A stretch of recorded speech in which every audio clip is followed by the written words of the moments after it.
Well, welcome back. Oh, hold on. I hit the wrong thing. I was in the wrong spot. That's the way we start. No. Golly. Welcome back, everybody. This is Living the Good Life, whether you can tell it or not. And what I'll tell you is it's not the perfect life. It is the flawed life, as just demonstrated perfectly by yours truly.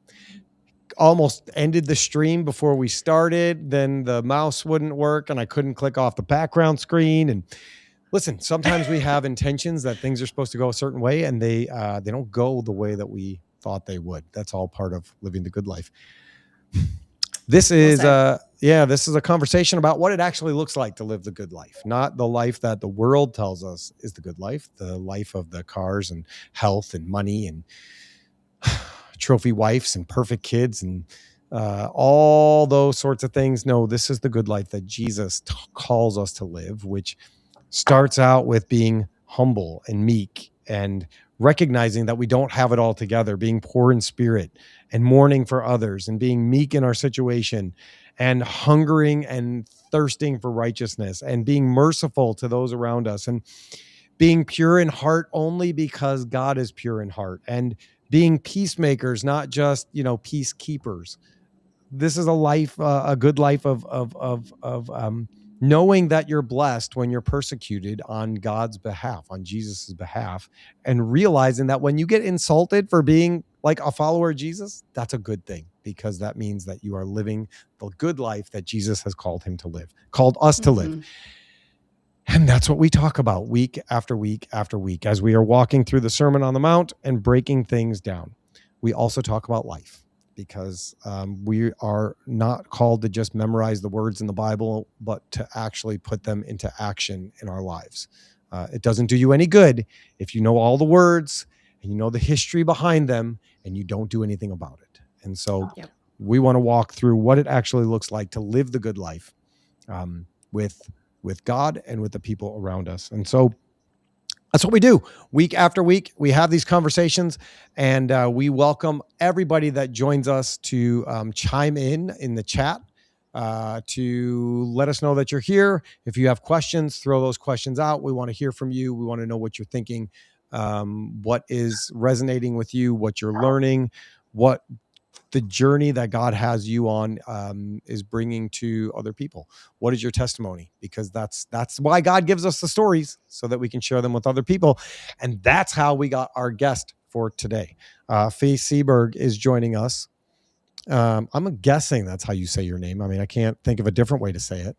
Well, I usually say when I did staffing recruitment, I have a funny story about I should have been using my middle name. They were calling my prospective clients would call in and leave a message that they're asking for Stacy. And so 3 weeks go by and people were calling in asking for Stacy. We don't have a Stacy here.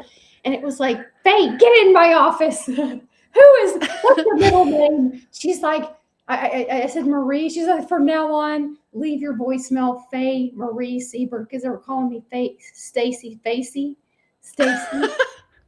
messed that up that badly? It was that bad. I don't know how you could do that. It was that bad. And at the time, it was like, dude, I don't want them to call me Stacy because my ex-husband's new wife is Stacy, and then my current spouse's ex-wife is Stacy. I'm like, don't call me Stacy. No, anything else. Marie Seaberg, or sometimes I pause to get people to articulate it right. Faye is nothing close to Stacy. No, not at all. There's a couple letters that are the same, but I mean, it's when they're combined. Faye Seaberg. It sounds like Facey. Faye Seaberg. Facey. So when I enunciate myself, I do better in writing because people can't get my voice is squeaky and I think you sound great. Or I'm too twangy. When I get excited, I get countryfied. My country comes out of me. Well, I'm hoping we hear a lot of country twang then today because there's a lot to be excited about. Yeah, absolutely. Life. I'm so grateful. Thank you for having me here.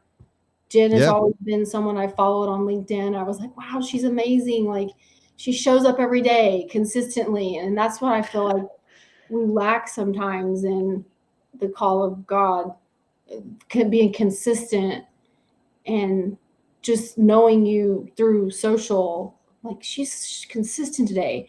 How can I be more consistent? Thank you so much. Learning from that, just seeing that was like, oh, my mission, I need to be consistent, because that's where I was lacking. So thank you. Little do you know that you're helping people. Thank you so See much. that? Consistency is really hard. Like, I would say consistency in the things that you need to do for your business, that's hard. But also consistency in keeping up your relationship with God is hard.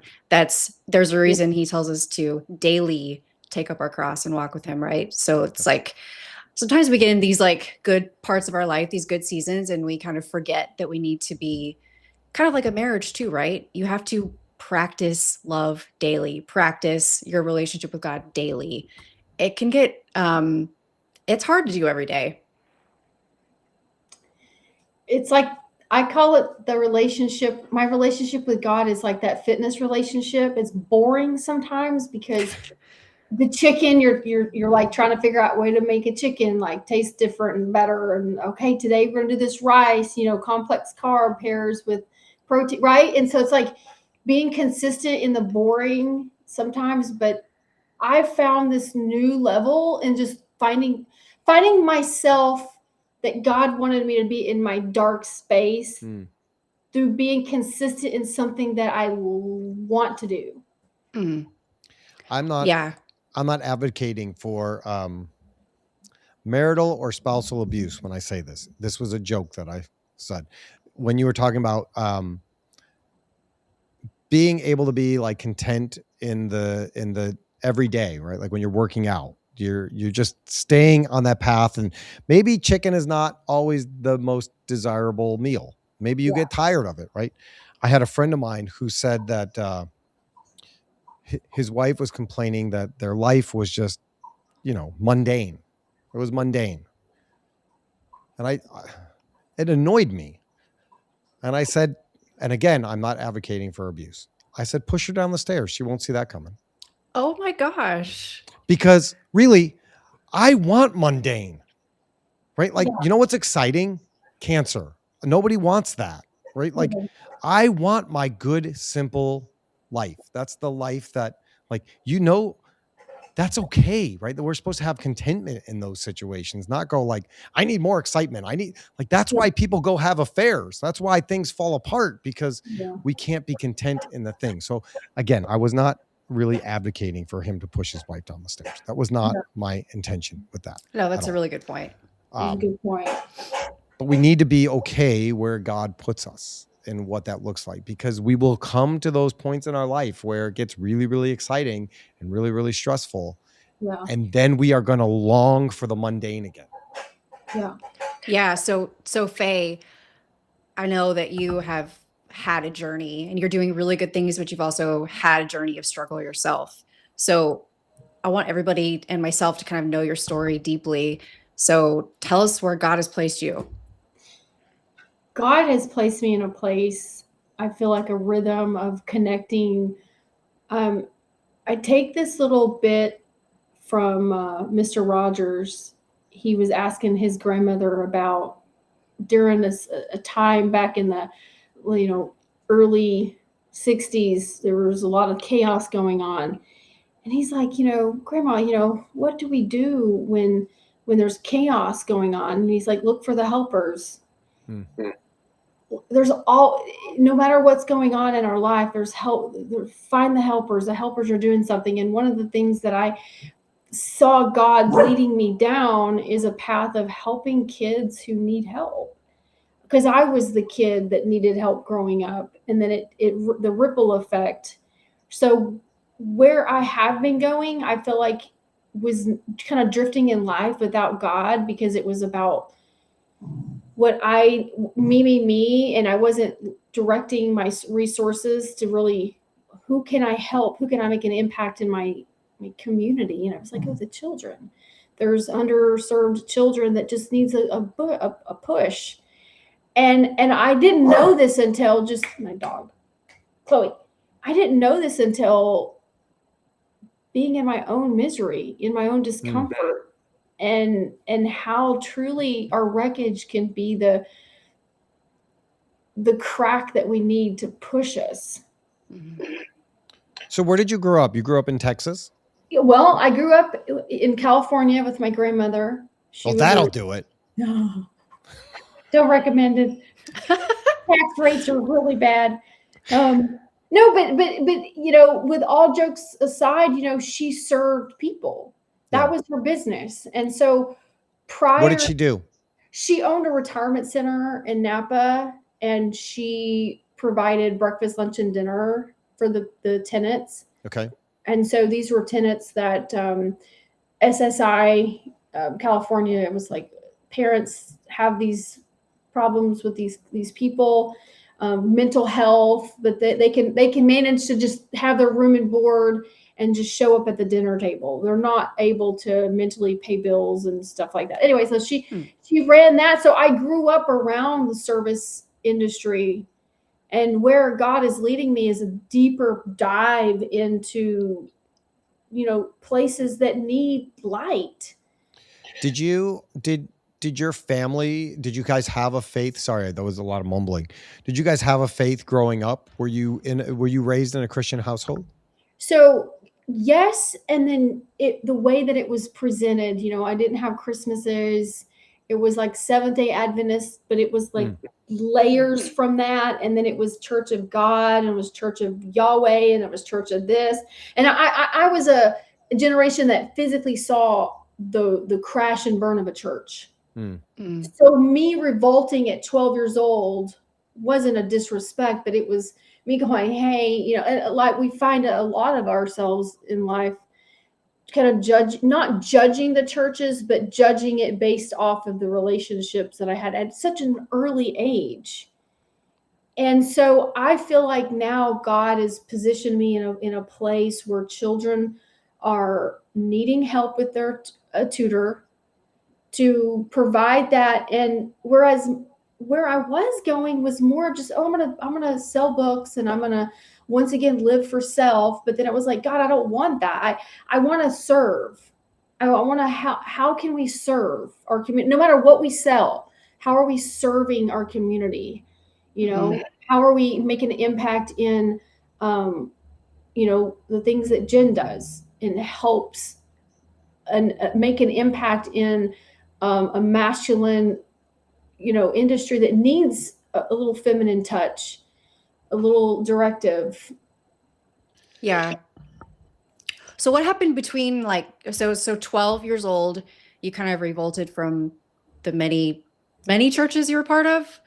Pretty much, just because it was so diversified. It was the relationship that we had growing up was do as I say, not as we do. Right? With your parents? Parents. Yeah. My dad was one way, my mom was another way, and the conglomeration there was hard. But again, I look at it as this was a card that I was dealt, that now at my age today, I'm going, now I can help an industry, a community, and build smarter people. We need this in what's going on. A lot of people don't still know about who all the presidents were. We need to educate our children, right? And so our future is our youth. Our youth is our future. It's like, if you don't have your health, you don't have your wealth. And if there's one legacy that I can leave behind, because that was another thing, when I hit my own state of darkness, I was at the peak of my medical life, because I have an autoimmune that kept me not able to ever gain weight, like muscle. So I went through 2 decades that a lot of people go through. But again, I'm pulling snippets of this, of going like, this is what is making me stronger to sit at a community council to say, I want to help the students are lacking. So let's walk through that story a little bit, right? So like at 12 years old, at 12 years old, your parents and your family have gone to all these different churches. Did I freeze there? Yeah, you did. Right. Well, you can hear me, and we'll try and figure that out. You've gone to all these different churches. Let's see if I shut this off. I'll turn. Way to go. Nope. No, all right. So we'll figure this out. Yeah. And I don't know how to zoom out. So so you You're go to good. you go to all these different churches, different denominations. They are believing different things. I'm sure it's kind of all over the place. Yeah. You become a little bit disenfranchised with the church because of maybe inconsistencies that are happening. You're some hypocrisy that's happening. People are saying one thing, believing one thing, but then their actions are leading in a different direction. Yeah. And all of that stuff is taking place. When do you like, did you go to college and have that sort of experience? I had some college, and then, due to leaving California to Texas to visit family here, you kind of drop out of that, and you find yourself slowly weaving yourself back into education centers, growing, and once again a dropout, because then life is hitting. You're not, I feel like I want to create a place almost like a safe haven for our youth today who are still living in lack of educating people on who God really is, Yeah. and how his frequency is, and how I relearned a relationship with him, not out of force, but it was forced to live a certain way of religion based on all these other, one group at the same church believes it this way, and another group at this church believes it that way. And so at the end of the day, it's, Yeah. you know, Yeah, that's tough. So like what at what point in this journey of all these differing points of view on God, did you kind of, I guess, what got you to force yourself into finding your own perspective of God? Because I know you said, I don't know, you said while we were back in the studio waiting that you got to the point where you were really mad. You actually like ripped up a Bible. So like what got you from that point did. to like loving God again? Yeah, because it's interesting how you hear of some people that don't want to admit that. And, oh no, like I never cursed God. Well, think about it this way. If you've been wanting something, and it was in 2020 is when I pretty much said, okay, God, I found myself in bowel reconstructive surgery. And I was like, I finally have a diagnosis there. I finally understand my health. And it was at that point I had been praying and learning. And little did I know, all these years, God was building my character. Yeah. I was learning learning so much character build, because where I am at today, I know now I did not have the character that I need to have now, building what I'm building and going through this next level.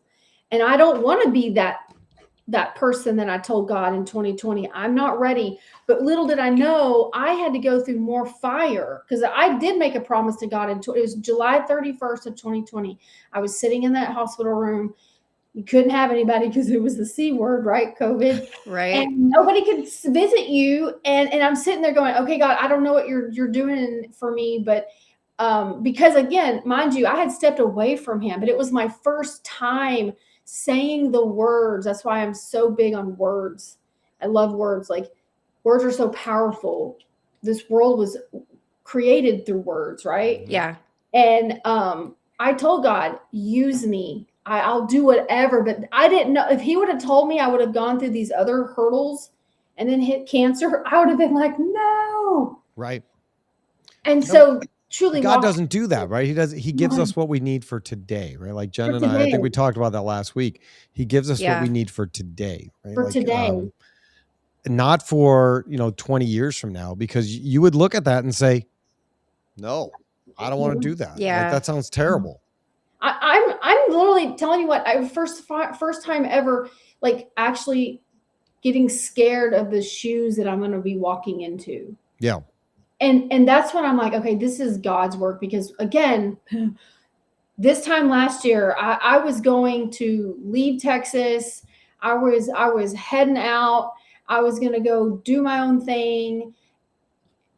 And then I get hit with cancer and I could not go anywhere. and pulled me away. Like, it's true what they say, that before God elevates you, he truly pulls you away from all distractions. Yeah. That was where the Bible ripping came. That was when, like, Okay. I was in grief. I'm hating this, because all these years I've been praying to God, I've been on your side, because there were big deeps and valleys that I was in. Yep. And the anger came from, I've been 4.5, 5 years. I've been giving it all, God. I'm turned my life around. But I wrote about this too, because it's like, when we make the decision to choose God, like, we are hit with the most destruction from the adversary. That's my take on it. Yeah. The adversary Absolutely. comes in folds.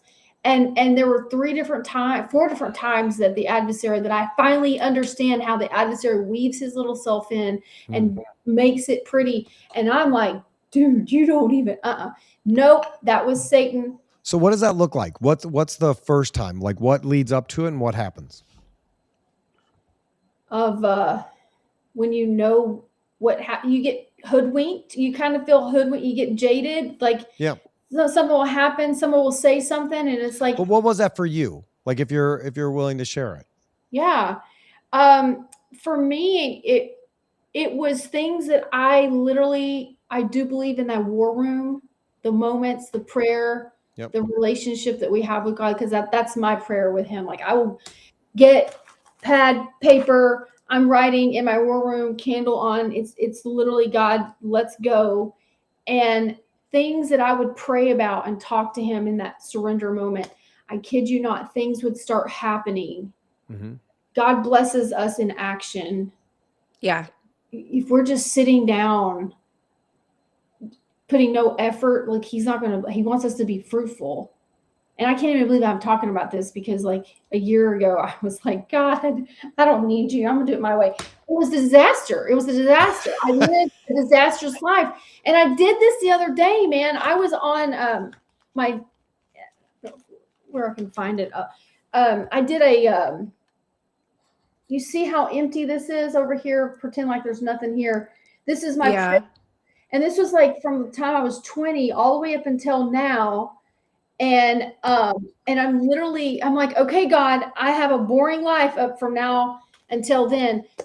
Whatever you have for me when you're knitting me in my mother's womb, like, I want to be that person. Yeah. And I think Yeah. all the darkness of, I could either stay here, I'm going through cancer, and now I'm still fighting treatment. I can still war with that, but I'm like, God, I serve you. You're going to be the one. You're going to get me through this. You have to the faith walk. Yeah. I love that. And I think what you said also about being in the dark place first, I think we have to also go through a season of wilderness, or whatever people like to call it, a winter season, the wilderness, in order for him to prepare us to then, like you just said, act, right? Act. Prepare and then act. So he prepares us so that we can act. The planting.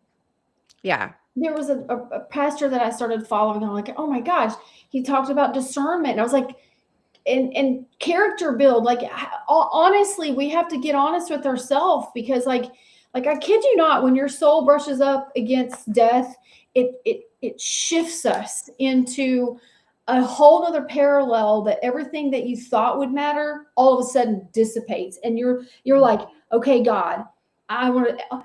Movie Soul with Jamie Foxx hit me so hard. I sobbed, and I just became a Disney movie to watch the Taylor Swift. Come on now, I had to watch Taylor. I had never been a Taylor fan, and now I'm like, oh my gosh, this girl is amazing. This woman who is spreading love and light to so many people in a dark world, and kind of circling back. Like, that's where I want God to put me, like from now on, the rest until I die. I want to be serving. I want to be mentoring the youth. I want to be talking to rooms like this where people know more. Like, I'm just drifting along, but I want to be serving while I'm drifting, and not aimlessly. So you were going in a direction that was you focused, right? Like I'm just doing this for me. I'm writing for me. I'm living for me. I'm doing for me. And then God decides to break you. Boom. And, and I think a lot of times Satan gets too much credit for our breaking. Oh yeah. We go through a Yeah. thing and we're like, God, why would you let Satan do this to me? And God's like, don't give him credit. I did this. Yeah. Like, this is my doing, right? There's a lot of people that would look at a situation that you have, Faye, and say, how could a good God give somebody as lovely as you cancer? And there's a lot of people that would ask that question. There are a lot of people ask that question. Yeah. And how do you, And what's your answer to that? When I look back on it now, I don't want to cry. Gosh dang it.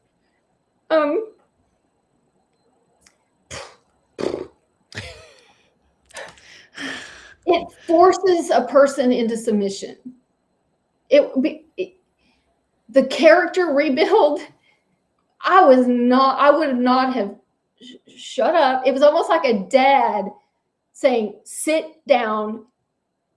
You're not going anywhere, because I was like, things started happening in slivers in my life. And that's how I know it was like I had a little bit of the deep, heavy adversary, like, and things would happen and people would come in my life, and I'm sitting here going, that was not a God, because I'm relearning that if something's flowing and it's a spiritual connection and it's of God, it's the feeling that I have now of discernment that I didn't have before. I was just like willy-nilly, like everyone's my friend because I've got the California vibe. Like I love everybody.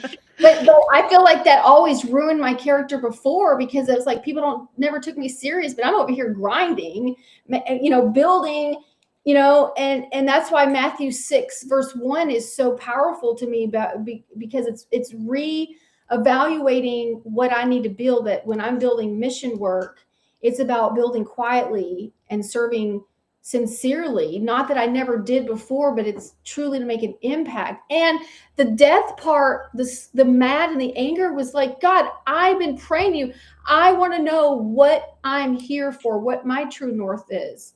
I don't want to be jealous or envious about someone else getting this. Yeah, it's their turn to celebrate. So I'm big on that. And I want my brand, like I said, to model, gosh, it's so lonely in those cancer places. And I didn't really realize that.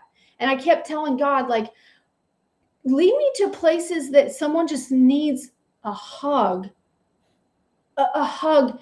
And here I was, and I got to go next week. And it just rips my heart when I'm walking in there and I'm like, they wish they could be like me, because I got some energy, but I'm like pulling myself together. I don't have the energy. So it's like in those dark places of hardship that it's hard to swallow. The hell, it forces us into submission. It forces us into change.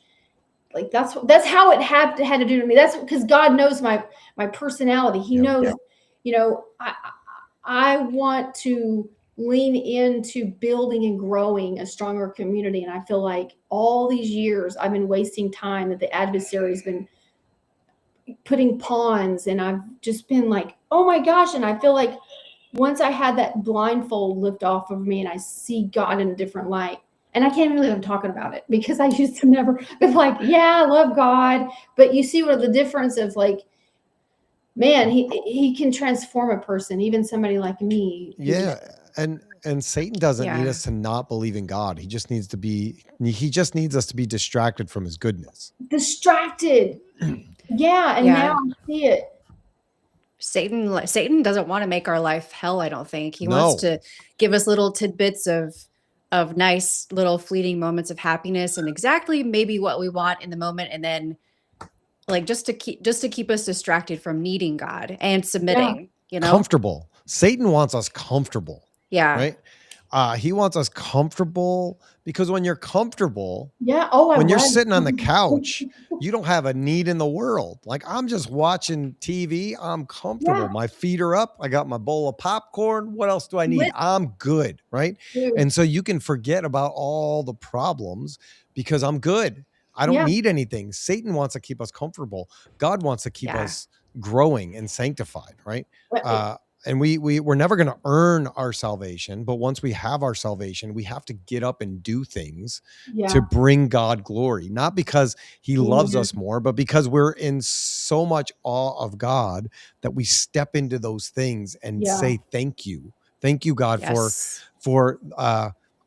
thank you, God, for putting me through the thing that you had to put me through to get my attention so that I could seek after you and follow you and grow, and then let your name be made known to all the people that I come into Yes. contact with. Oh my Yes. God. Yes. That could put me in the weeping because I had those moments like where I'm literally crying in my own little space of, okay, God, I finally know what you need me to do. But at that time, I didn't know yet where he was leading me. But it was like, Faye, take all the things that you struggled and just go and help that community. And I was like, the kids need us. Yeah. And that's what came to me. And it was the most humbling feeling. And, it's like, that's the path that I want to lead. I don't care about material things, So you're living the good life. giving the good life. And when I saw your comments last week, I was like, yes, I don't know anything about this person. Thank I don't know her you. from anything, but based on the comments you had, and then like that quick, like, I think it was 2 messages in, I was like, I love her. Oh, She is amazing. Her energy is amazing. The things thank she's saying are you. spot on. This is a person that we need to know more. I feel honored. Thank you. But I want to know y'all more. And I'm so happy to be here and tapping into this because it means a lot to me. This is the first time in my life actually like saying, God, I give you this is my mission. This is my purpose. Almost like forever my time is my tithe and my resources become giving back and wherever I can. So we're going to go against today's verse for a second because I want to know the things that you're actually doing, right? So you are a children's author, right? I started doodling when I was going through chemo. Okay. And I started doodling little things about a bunny and my doodles back in December came off of like a quick little Instagram click. Yeah. And I was like, oh, it's Alan. Oh, hey, Alan. Hey, I'm literally on the phone with Alan. It's in December. And I just finished a round of chemo. And let me tell you what, chemo brain is for real, man. You will forget. Is it? You do not. I don't recommend it for nobody. And so sometimes I find myself in a conversation and I was like, crickets, like, I don't know, blank. I don't even know what I'm talking. So I have to write stuff down. I will forget. So I'm on the phone with Alan and leads to another. He's like, well, send your doodles over to me. And he goes, well, first I want you to read your doodles. And so mind you, you're going through your hell, your nightmare, crying. My poor husband, I don't know what, and so him putting up with me, and I'm talking to this guy, Alan, he's from California, and I'm reading my book to him. And he's like, oh my gosh, I love it. And then I'm sending him money. And then now I have 2 books coming. And like I said, I don't know how any other way to say it. I was like, God, if you make this happen, I can help save these kids. So it's like, use me, help multiply to serve kids. Yeah. Yeah. And so you're doing that. And now you're starting a foundation also? Also, yes, sir. Primarily because I'm always looking at ways of how can we help a community? How can we help kids today? And I took this from my own daughter. It wasn't until she was a freshman in high school when I could have afforded a tutor. And it was the first tutor session, changed her life, literally changed her life with Mr. Bradley. So here I am on a phone with Alan talking about my doodles, my scribbles, and while I'm praying to God, going, God, please, I just push me into where I need to go. And I tell you, it was kind of like I'm ready, God, I'm ready. Use me. I'm ready. But that was to me powerful, because it wasn't until the telling God I'm ready. Again, I'm wacky when it comes to my relationship, my conversations with God. Like he and we have some conversations, and I can only imagine. I love your personality so much. I can imagine your conversations with God are pretty funny. Well, they're I'll write about it sometimes. But yesterday we had the Grim Reaper, and it was like I have a 2 p.m. call, with the potential school district, and I don't have time to have bone pain. Okay, and you're sitting there going, I just need to pop a pain pill, to just dull the pain. People don't see that, because it's another thing. Like, I just want to help people and create a foundation that can spotlight people in situations. Education system, I feel like, is lacking to the kids that need it. And underserved kids, because I was one of those kids. I didn't have the funding. My family didn't have the funding. We had a wacky relationship in just childhood, the cards that I was dealt, that I hope that one day I can show kids that, yeah, I was dealt maybe a 2 of spades. That's all I had. And you have to build something for it. And I want to take what happened to my daughter, who had 2 sessions of tutor, and I want to help more kids like that. And, it means something to me. So it's like, if I'm out here making a sale, how can it impact my community? I want to save the world, but gosh, can we save our community first? Yeah, I love that. That's powerful. And the reason I say let's go against our verse today, because today's verse is Matthew 6:2, and it says, so when you give to the needy, do not announce it with trumpets as the hypocrites do in the synagogues and on the streets, to be honored by others. Truly, I tell you, they have received their reward in full. So that's where we're at today. So last week was a warning not to practice our righteousness in front of others just to be seen by them.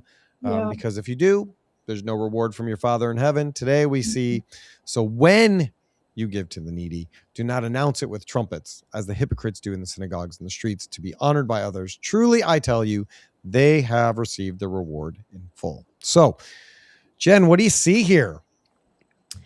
Well, the last part of that verse is what I think has the most weight for me. It hurts to just read that, to know that maybe I wouldn't have his full reward, because that, again, it goes back to the motive. What is behind your generosity? What is behind your giving? We live in a society that is all about clicks and likes and affirmation and validation and virtue signaling and all of those things. And it's rewarded so much. But if that's all you get is the human reward, then that's really, really depressing.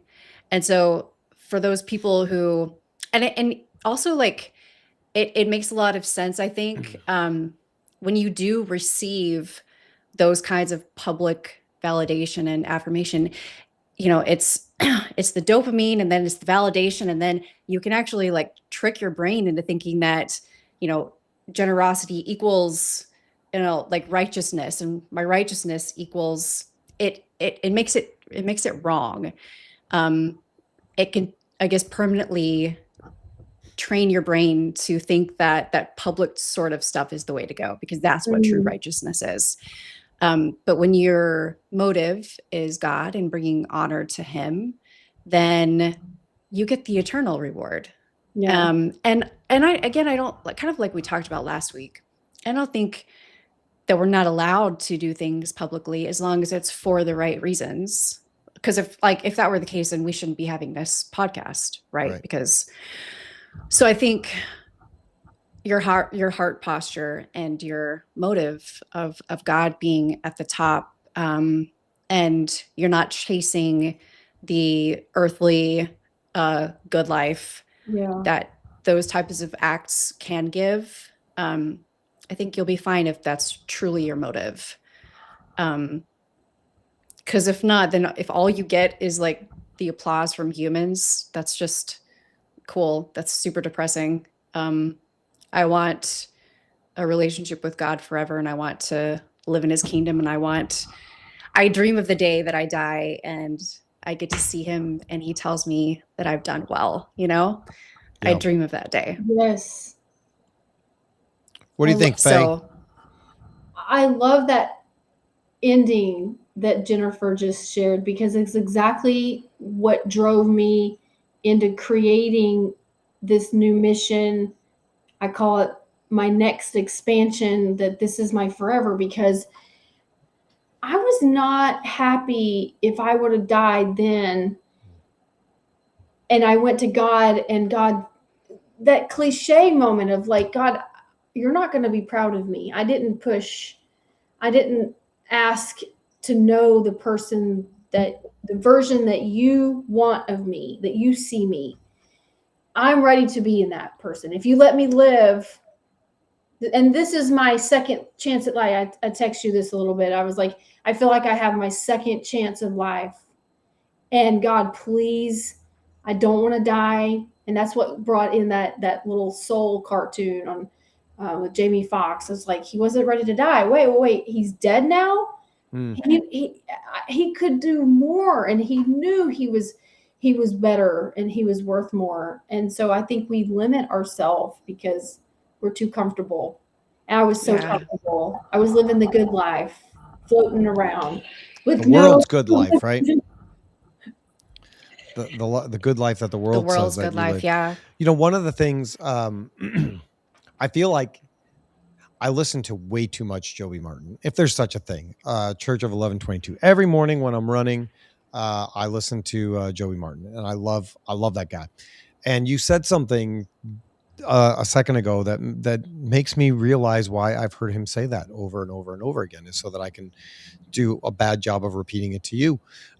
When you said like you hope that God is happy with you with the things that you're doing now.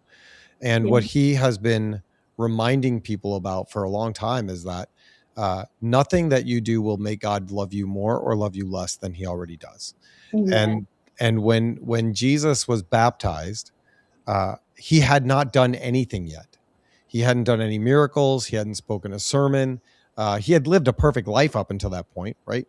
But he hadn't done anything major. And just in that moment of being baptized, the heavens opened up, the dove comes down, and God says, "This is my son with whom I'm well pleased." Mm-hmm. And he knows you and what you're going to do and what you have done and what you have not done yet. Yes. And he's not disappointed in you in any way, shape, or form. And there's no way to earn his love towards you in any more than he already has. And so like we can just take peace in knowing that we are where God has put us so far.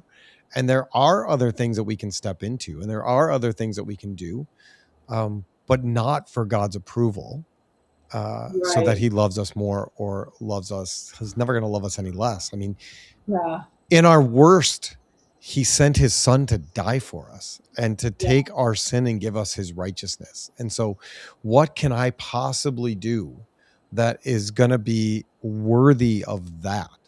Nothing. Besides just going out day after day and just trying to tell people how God has changed my life and what that looks like. It's hard for me sometimes because I know that God will never love me more than he already does, and he definitely will not love me less. But it's really hard because, and I know that I'm saved, right? So that's not going away. But I also don't ever feel like I'm doing enough for him. Yeah. And I don't know how to rectify that in my mind sometimes. It's really difficult. Like I just feel like, and equally, I feel like if I do something wrong or sin, and the guilt just like consumes me because it matters so much to me, even though he doesn't love me less, even though he forgives me, I want to do more for him. But I don't know how to do that. Isn't that better? Like I know a lot of people, I know people who are Christians and they go the opposite direction, right? Where they feel like they're doing enough every single, like, what is enough? Like Kelly and I were having the same conversation about what is enough. You know, Jesus says, die to yourself, pick up your cross daily and follow me.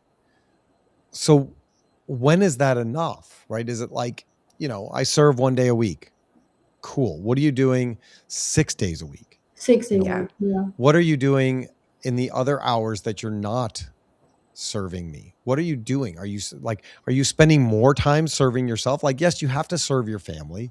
You have to Yeah. walk into those things. You can't neglect that. You have to take care of your body. You have to, take you care have to, of your children. yeah, 100%. 100%. And short of becoming a monk in a monastery or a nun, Yeah. you know, but your whole life should be a praise and a worship to God, wherever that is. If you're at work, if you're dealing with customers or patients or whatever it is in your line of work, the people that you're working with, how are you talking to them? How are you pouring into them? What does that look like in your life? Is there ever a time where you can feel like, I've done enough? Yeah. I don't think I'll ever feel that way. No. And I think once you feel that way, but you, at the same time, if you can know, like, if I were to die today, I couldn't have done anything more or anything less where I would not find myself in the loving arms of Jesus. Yeah. Okay. Yeah, that's true. Right? Where you don't say, I got to do this one more thing so God will love me enough to let me in. Yeah. That's very true. That's something that's comforting. And he And knows I the do- intention of the heart. Yeah. He knows Yeah. what you would be doing. But I think it's very easy for us to say, one more. I got to do one more, right? Like if you're working out, one more rep, one more, Yep. one more. But in life and serving God, that is not the way that God looks at things. My friend just texted and said, Faye is a hoot. And also said, I've been struggling a lot with this lately. So these are I'm so applicable happy. conversations. I'm Yeah. happy because I tell you what, it's the depths of the breaking in our life of us recognizing that it's us who is going to pull us out, but it's also making the claim and surrendering it to God. And in the surrender moment is what got me, because like I said, I was one of those people that I saw the church fall and I didn't want to be like them. And, you know, and I even told my mom, I was like, if I have a kid, I'm not going to raise her in the church. Ooh, she didn't like that, but it was that type of behavior when the church fell and how it fell. I was like, gosh, I just don't believe in the church, God. And now I have a whole nother resurrection of belief in how to capture people, and it's the heart. And so my message to God was like, okay, God, you know, if you give me a second chance, I promise I am not going to screw this up. And that was my promise to God. I will, you just help me build it, lead me, mold me, be the person, be the character that I needed to be. And it was almost like I felt him like hit me in the head, like, Faye, this whole time I've been trying to get you here. Oh, finally, hey, we got her here. And how I felt God, God's going to see me go, man, you were running off this way. And I had to, you know, put some fire to force you down. And I think sometimes it's that surrender part that I was missing. And that's where my yoga journey came into it, because I had people who were supposedly Christians one night at an event, and I'm having tea because I just had my bowel reconstructive surgery. I can't be drinking alcohol, lady. And she goes, hey, what are you drinking? And I said tea. And she goes, you know, us drinkers, we don't like non-drinkers. Oh my gosh. And I'm like, you're going, do you just not? And of course, the discernment, I didn't know then, but I kept my mouth shut. But my younger self would have been like, blah, blah, blah, blah, blah. I learned discernment. The next day, she had delivered a mini Bible and a thing of peanut whiskey on my doorstep. I was like, are you kidding me? Are you serious? I can't make it up. My daughter was there. My husband was like, what is she trying to tell me? Subliminal, like these Christians around Oh here. my gosh. Again, this was my beginning of leaning and learning in yoga and how the power of finding myself, because I was in my head and I didn't find a place to quiet. Shh. God comes into, I swear, I can't believe I'm talking about this, because like it's when we submit and we're quietening our world. Because when you're running a business, running a family, and you have trips and you have events and life you're just a boat going nowhere. You have no compass. So she was mad because I had invited her to my yoga class, just yoga, for Christ's heaven's sakes, and then she's all like, we don't celebrate yoga because that's praying to a different God. And I'm like, what? So it's about learning how to teach people a way that I don't pray to crystals.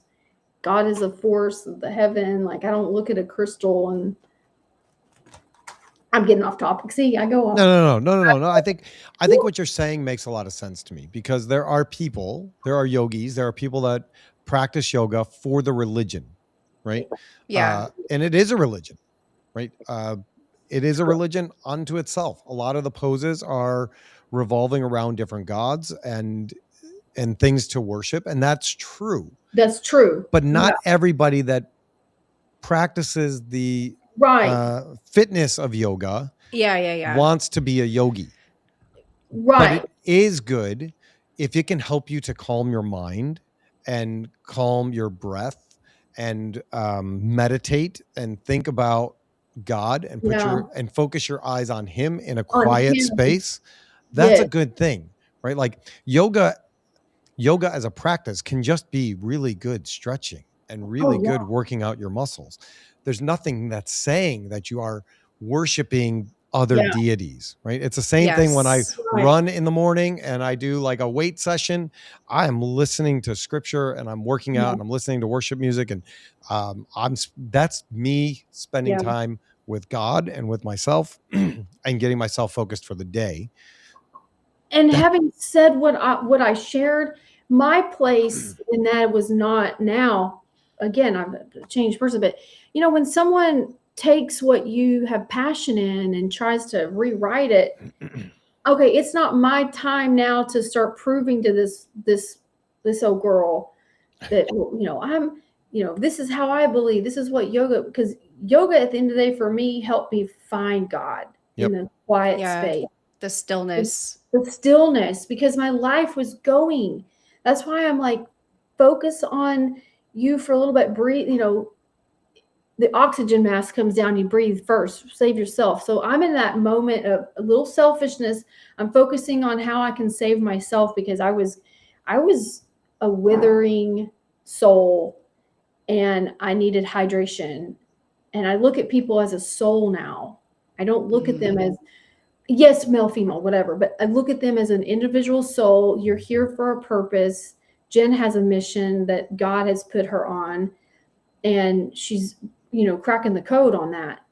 And clearly there's a platform that we can learn from and elevate ourselves to not hating or animosity, or it's about Jen found her true north. And we should be celebrating that with everybody. Everybody, like, hey, I'm here to celebrate a friend who is breaking the code. Tony's breaking the code on the air, man. He's zipping streams, breaking them left and right. I mean, I think this is amazing that we're able to do this, that I get to do this. I get to do this moment all the time. Like, I love going to the grocery store because, there's so many communities that don't get to do this. Just something so simple that, that we get comfortable. And it's not that I didn't take it for granted, but it's like God has seen, I've put on different lenses now. I'm new to having glasses, so I've got these other readers and I can halfway see through this, and I'm all like I'm a whole nother can of worms. And I'm so young, but it's just like, when I look at myself in my timeline theory, and from now at 47 until I'm 97, I ask God, please let me feel the rest of my life with helping as mission work. Like every day that I wake up, I want my calendar to be full, God, and put me in rooms that can help me get there. Not for the taking, but it's about growing. It's about taking it. So kind of going back to Matthew 2, it's like, I want to celebrate other people too. How can we do that without it being like, let's put the trumpets on Jen. Let's put the trumpets on Tony and who he knows to help breathe life into their networks of people. Because I look at it as the networks of the hearts of people. And what you just said is key. Sorry, breathing life. Like breathe. I think that is what we should be doing every day, is breathing life. So many people breathe disaster and words of evil and judgment and gossip and tearing people down and questioning this and questioning that. Yeah. We should all be breathing life into everybody that we come across. Yeah. Like that's what we should exude from our bodies and our souls, Yep. When we start talking about what we do and where we're going, that to me, it breeds action, and God serves those who takes action, and he'll take that. You may be going this direction, but because of your action, he knows the heart. And I know this now because like I'm on a phone with Alan in December, and now I have 2 books about to be published. And that was like, I was like, do I start talking about it now? My publicist is like, oh my gosh, yes. And I'm like, all these years I've been marketing and celebrating business. See, I've been self-serving myself. And it was like, yes, like the world needs to know. But now it's like, okay, Faye, because I'm one that, man, my eyes get bigger than my plate. And then I'm like, oh, I can't manage it all, because I'm like, what? Because that was the old version of me. Today, I'm now like, okay, before I march, I'm going to go get some information, learn to ask questions, make sure I'm with the right people. Yeah. Stay aligned to the purpose you feel God has placed on your heart. And I think at the end of the day, what you have done is surrendered. So did that change your perspective on your own life? Does it change your, the anxiety that you have? Does it change your confidence, everything? Because that's, in my case, yes. Yes. I would say my anxiety and my confidence went away, because once I feel like all these years I've found a bow and I've been in search of an arrow. That's how I'm an artist too. So I think of that as a bow and arrow, and as Valentine's coming up and already left us, and but it was like, I finally found my bow and arrow, and I have trajectory. This has given me, so I feel like the old me was anxious because I didn't really know how to network, where to be different, what is the need in the community that is starving.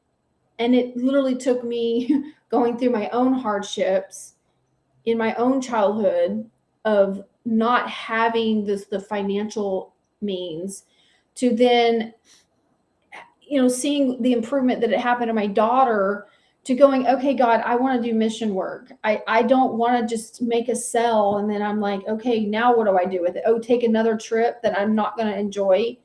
I've always liked trips, but it's like, oh, now I'm serving myself. And then I'm not having enjoyment. Like I said, mission work. I think that's why this verse is really easy to get taken out of context. Yes. Because it's counterintuitive to helping to grow the mission and fund the mission and get people to participate in the mission that you're doing, right? When it says, do not announce it with trumpets as the hypocrites do in the synagogues on the streets, to be honored by others. Like that's a statement, right? It's not saying don't tell people about what you're doing. It's saying don't tell people about what you're doing in order that you would be honored by others, right? Right. That's a huge differentiator. And so, when I went to Honduras on that mission trip, I told people about it. not because I want to be honored by others, but because I want to give other people an opportunity to partner and help send the word out into other places. Having you on, Faye, to talk about the mission that you are moving forward in and helping children and help them with education when they're in a bad place. That's not saying, hey, look, Faye is amazing. Look at all the things that she's doing. It's saying, hey, community of believers, look what a fellow believer is doing and how you can get involved to help children and students to get the education that they need when they're down on their luck and things are not going the way that they're going. It's never about, hey, look how amazing I am, right? There's a guy on all the Instagrams and the TikToks and all the stuff. If I had a second, I would find it. But the guy just walks up to random people and like he pretends to be homeless for a second to see their reaction to him, like to other homeless people. And he'll say like, I'm just I'm having a rough day. I haven't eaten. And they're like, here's some food. And these are people that are homeless. And he's like, you know what? I don't really need it. Let's go shopping. And he'll take them and buy them food or give them a car or like thousands of dollars. And I cry every time I watch it. Wow. And this is a guy who's not doing it for himself, to make himself famous, to make his name known. He's doing it because more views bring in more money and he can serve more people and do more things, right? Now he has celebrities. He just had Shaq was on one of his videos and they went and gave somebody like a house. Wow. That's incredible. That happens through God, right? Like God is at the crux of that, but it's happening through the platforms that have been created and people can see those things and step into those things and do those things, right? Like you'll have people say that social media is evil. Well, this is social media, right? Yeah. This is social media. The platform itself is neutral. It's what you put on the platform that makes it evil or makes it for God's glory. And what you follow too. Right. And all of these things need to be seen, right? Like your organization needs to be seen. When we did the Made for More event for Jake and Brian, we promoted it. Why did we promote it? So that people would show up and that we could pray for Brian and Jake so that we could raise some funds for Brian and Jake. Yeah. It's not saying keep it to yourself, right? Like if you go back, we are not called to be, you are the light of the world. A town built on a hill cannot be hidden. Neither do people light a lamp and put it under a bowl. Instead, they put it on the stand and it gives light to everyone in the house. In the same way, let your light shine before others that they may see your good deeds and glorify your Father in heaven. You're not supposed to hide the good things that you're doing, but you're supposed to do the good thing that you're doing for God's glory and give him all of the honor and praise and worship and glory and not keep that for yourself. That's the difference with what Jesus is saying here.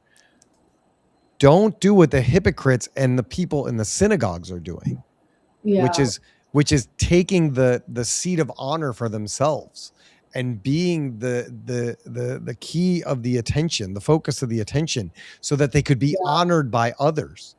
Don't do that, right? Right. But still do the thing. Yeah, because I'm literally at the preliminary of going in and talking to a service and go, I want to partner with you. And I'm still kind of like reluctant, but yet I'm like, talk about like your shoes. I feel like I'm in the biggest clown shoes ever. I'm timid, I'm scared, but yet it's like, I'm made for this. Like kids need help. How can I fund it? How can I take my money? So that's my energy. Like, no, I'm calling them today. And then I'm like, oh, wait a minute. What am I going to talk about? Because I don't want to make it about me. I want to make to help one, to teach one and to grow and to help one.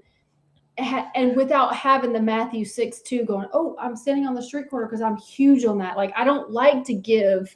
And Faye's doing this. I believe in but also you want to make an impact. And I'm this could not be more fitting for me, because this is where I get a little timid. I'm like, well, I don't want to sound like I'm boasting. No, you should put yourself in the right rooms. People need to hear your message. And I think when you share your story, right, your testimony is a huge part of what you're doing and why you're doing it, right? Like those are my two questions, right? What are Yeah. you doing and why are you doing it? Those are my Right. questions for the year. So when you go meet with these people, you start with where you were to where Yeah. you are to what you're trying to do. And it tells a whole Absolutely. story of God's glory on how you were what you were. You were Yeah. living for yourself. You were only doing the things for yourself. You were living for the things of the world, right? And then God, in his grace and his mercy and his goodness, knocked you off your pedestal. Your pedestal of self, where you were the most important thing. And he said, hey, I need you to focus on me. I'm the one that's going to get you through this. And now to where you are today, where you're trying to take the lessons that God has given you, Yes, through your education, through your child's education, through your hardships, through the cancer that you're dealing with, and saying, how do I serve a people that is underserved the way that I was? Will you help me do this? Will you help me be the hands and feet of Jesus for the people that are less fortunate than I am?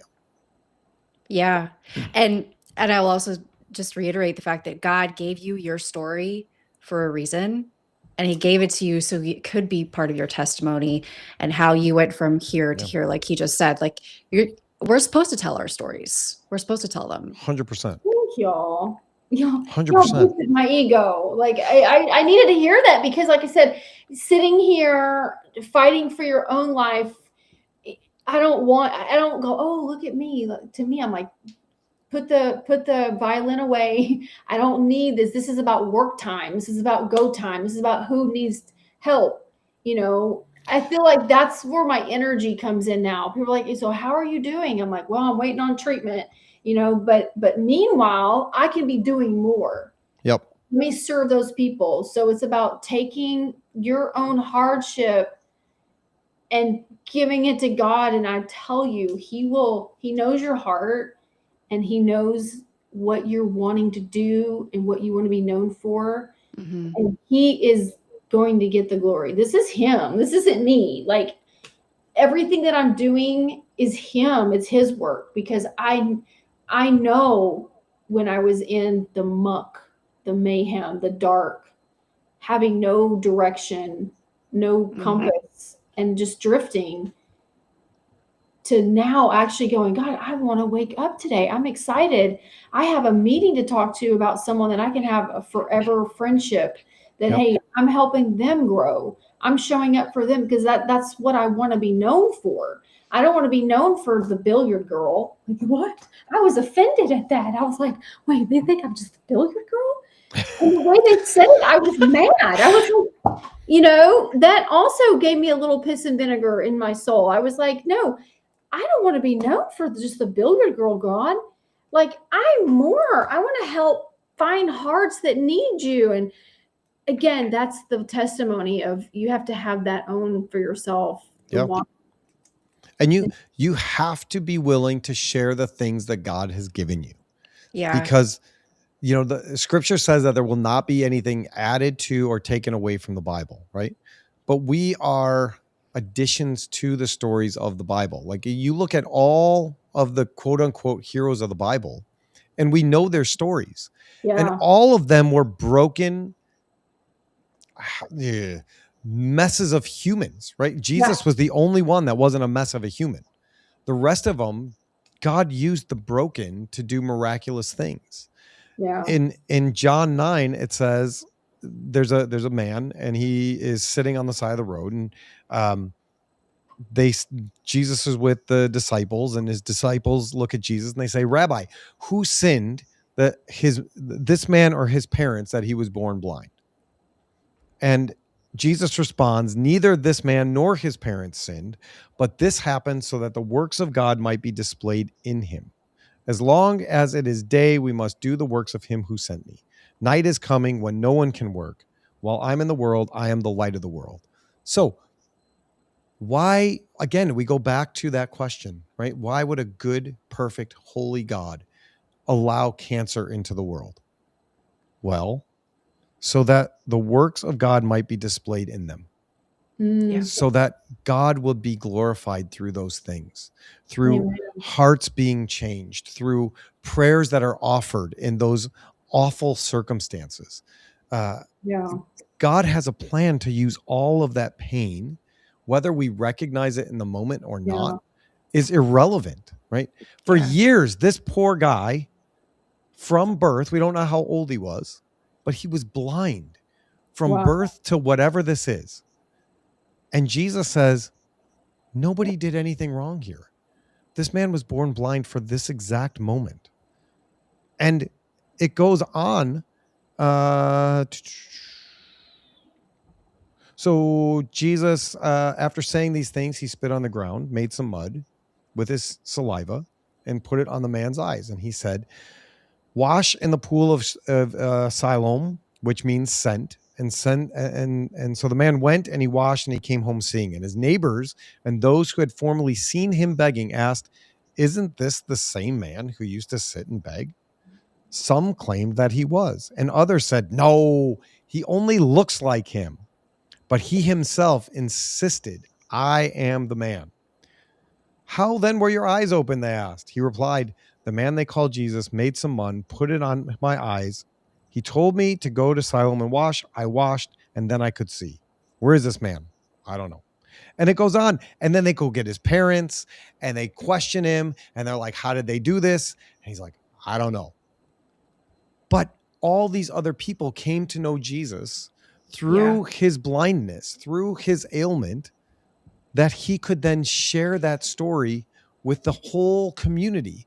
And the whole community would come to know how good Jesus is, that he can heal the blind. He can open the blinded eyes. He can do those things. Why does he choose to heal some and not others? I don't know. That's beyond my pay grade. He has not allowed me into that part of the story yet. And I don't think I'll ever know that part of the story. But what I do know is that God is good. And if it's his will to heal, God is good. If it's his will for somebody not to be healed, then God is good. And somehow, in some way, it will all be for his glory. And the way that he chooses to do the thing is going to be the best way to do the thing. Absolutely. Amen. Yeah. So the last thing I love about this verse, and I keep emphasizing it, is in the beginning when it says, so when you give to the needy. When as opposed to if. It never says if. It says when. When you give, right? We are called to be giving all the time, with our resources, with our money, with our life. When you give, right? God already has that planned out. When we're going to give, what we're going to step into. There's opportunities all around us to do something and help in communities and with people. There are people in need everywhere. And so we never have to ask, should I do this? It says when you do this, when you give, right?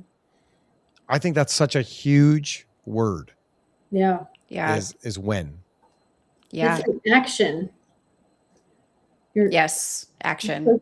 Your place in action is the living the good life, because when you encapsulate action in the giving, oh my gosh, that's where God can work miracles. And I've witnessed it in my own life, because I was stuck and I was so focused in going one direction, and to get a diagnose, how it literally, I've told people, cancer saved my life. It changed the whole direction in trajectory. I was going a total different way a year ago.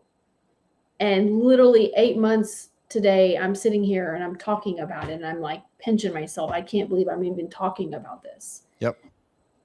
That's crazy. I think that's beautiful. the greatest sentence that's ever been said in our 42 episodes.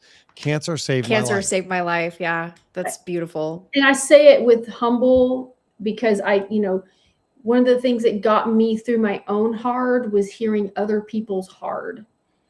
Yeah. And when we, listen, that's why it's so, like, Jen, it's so important. You're right. Tell your story.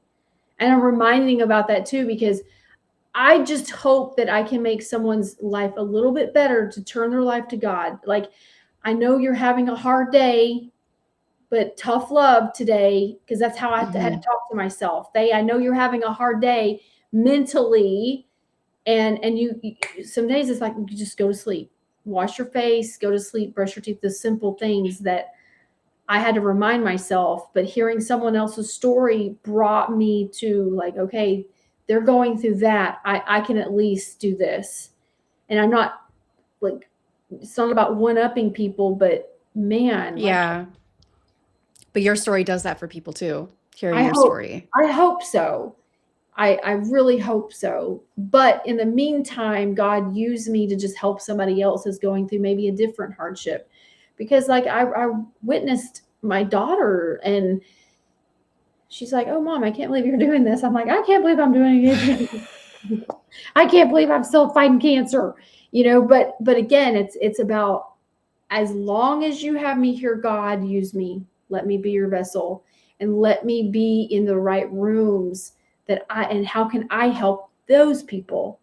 The ripple effect, growing together, that matters to me. You're making an impact, I promise you. Thank you, Jennifer. I adore you. Thank you. I appreciate the time that y'all have given me just to share and hear this. Now I want to tune in more and listen to the podcasts. Well, I hope you do.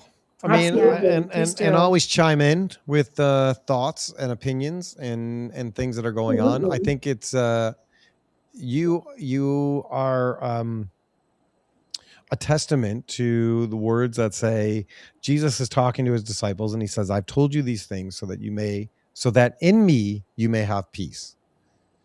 In this world you will have trouble. Yeah. But take heart. I have overcome the world." So I love that. It's the thing that we got to remember, right? This life is not going to be easy. We are not made for this world. We are aliens in this world. This world is not our home. When you said, Faye, cancer gave me life, cancer saved my life. I mean, there's not a truer statement. And I hope that you have a long, long life on this earth. I do. Thank you, Tony. Yes. But if for whatever reason God decides that it's time to bring you home, you will be more alive then than you ever were before that. And so what you said is true. Cancer saved your life. Yeah. God used it to wake you up to where you need to be and where your focus needs to be. I tell the story all the time about, my mother was diagnosed with lymphoma, and that's what God used to get my attention. That was when I was saved, is when my mom got diagnosed with lymphoma. And she's in remission now, and she's doing well. But we just had a conversation today, and my mother has come so far. She still attends the Greek Orthodox Church, but she went and she didn't understand things, and now she's searching after God. And had a conversation with a friend of hers, how Jesus is the only way. And she had a friend of hers saying, "No, there's other ways." And she was like, "No, Jesus is the only way. That's it. Yeah. Like, it's the only way." Yep. And they got in a little bit of an argument. And my mom felt a little bit guilty, and she apologized for it. And I said, "Yeah, but here's the thing. You guys weren't arguing. You were saving.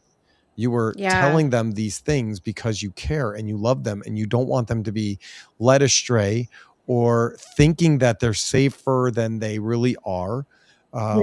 Because you love them." And I don't necessarily think that you need to apologize for loving people and telling them the truth. Hey, my neighbor was happy sending a liquor and a Bible, man. She was proud of that.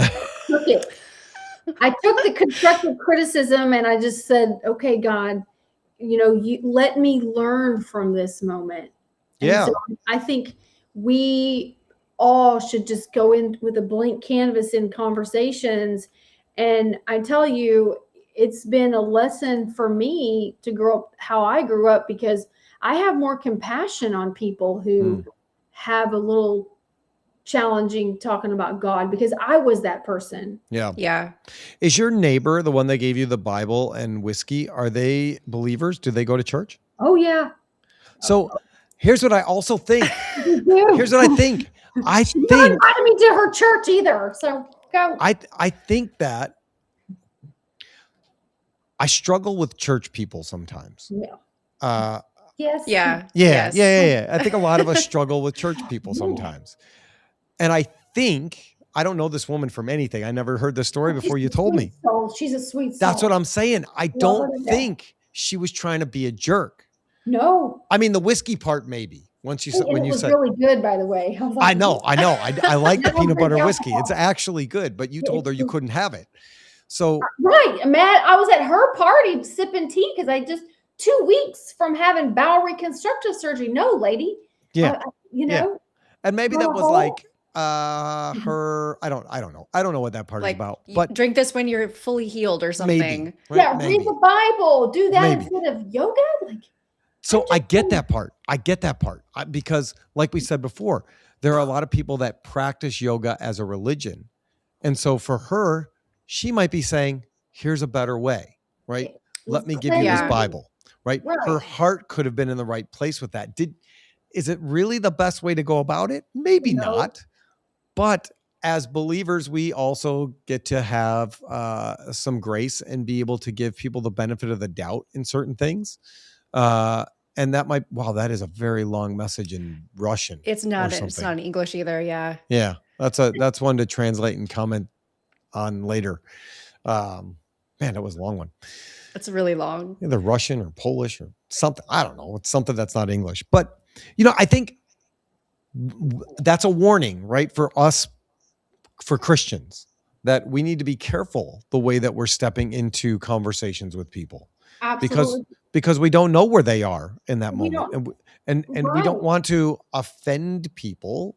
Yeah. And we don't want to push people away from the faith, because that could have very easily in a weak position made you go, you know what? These church people are the worst. I have no Right. interest. Why? Yeah. Why would they do this? So we need to be very careful as Christians to be Yeah. loving with people when we're talking to them about Jesus. And be We kind. have to be truthful, but also loving. We have to be grace-filled and honest. And it's a hard combination sometimes. Yeah. Mhm. All right. Well, I have another thing I got to jump on to pretty soon, but let's get Same. some prayer requests out of the way. Faye, what do you have for prayer requests today? It's a simple one. I am wanting to this year impact 100 students. I love that. That's my prayer request. It's a humble one. With that, I know it's going to be some work ahead of me. And I want to bless 100 students this year. I love that. That's going to be in my prayers for you. Yeah. Thank you. How do people come alongside you to do that, to help? What does that look like? So, with my book launch, the sales, I take a percentage to help support and fund that. I've got 2 companies that I've got some business chats, to get scheduled with them to go over numbers, like what it actually takes to fund a child 3 or 4 classes, tutor times a week until they get to their needs base. So that way it helps me when I submit to the government to a grant. I'm a 501c3. What's the best way for people to reach out to you if they want to partner with you? They can email me, Faye at thebunnyfoundation.org. Oh, I love it. How cute. Yeah, like the bunny comes in. It's a crazy story. It's a sweet, but yet it's kind of like, I'm going to build my own foundation, because the past childhood life was, don't be a bad bunny, Yeah. when I was hit with my first devastation, we rebranded, remarketed the business, and I'm like, yes, I'm going to be a bad bunny. Got it all marketed, and people started talking like, "Are you the Spanish bunny?" And I was like, what? I had no idea. Did you just do the Super Bowl? Like, we even had people calling like, "Hey, it's like, no, I'm not affiliated with the bunny, with that bunny. I've got my Instagram." Anyways, I'm sorry, I went off. Whoop, squirrel. But That's great. I am a huge advocate of, I want to help people. So the partnership that I want is on both levels of how to build how to make your impact. Yep. Where am I going with this? How do I really let people know the impact of partnering with a 501c3? There's so many tax benefits. Yep. Boring conversation there, but it's all about community driven too. I want to be the center point of truly pulling kids out of a situation that could get them the education they deserve. A lot of education, the education is centered around all the people doing good and they get to go to the game and whoa, what about the kids that literally sit home that go, gosh, I don't even know how I'm going to ace that test. Yep. Mm-hmm. And literally, I want to be that person. I want to be known for that person, not the billiard girl, please. All right, let's Your pray. mission's really powerful. Let's pray. Thank you. Heavenly Father, thank you for today. Thank you for this conversation. Thank you for Faye and bringing her into our lives. Thank you for the way that you have affected and impacted her life, that she was able to hear you and follow you and dedicate her time and resources and money and effort to you and for your kids. God, we just pray that you would help her to reach 100 students, and that would be a joke to you, that you would multiply that like you did the loaves and the fish, that would be the floor and not the ceiling. God, we just pray that you would give her the resources and the time and the life to be able to do this, to impact your children, because you tell us, come to me as little children. You love children. We know you love children. We are your children. Thank you for calling us, for loving us. Thank you for your son, Jesus. We just pray that you would be with us, that you would keep us safe, and you would help us to keep our eyes focused on you and not on ourselves when we give, that it wouldn't be about me, but about you. We pray all these things in Jesus' name. Amen. Amen. Thank you so much, Tony and Jennifer. Y'all are amazing. Thank you so much for being on our conversation. Getting to know your story has been just really powerful for me. Thank you for sharing it. Yep. We'll have to do it again. Don't be shy about sharing your story. Yeah. I need to do it more. Like I said, today was the first day even talking about it. And I'm like, I don't even know what to really talk about, because, the website's working on, and I'm adding links. But again, the story is, you don't have to have it all started. Just start talking about it. Exactly. You got to start. You got to walk into it. God will move the rest of the things forward. All right, everybody. Thank you for watching, listening, participating, praying, doing all the things with us. We love you, and take care, and God bless. God bless. Bye, guys. Bye. God bless.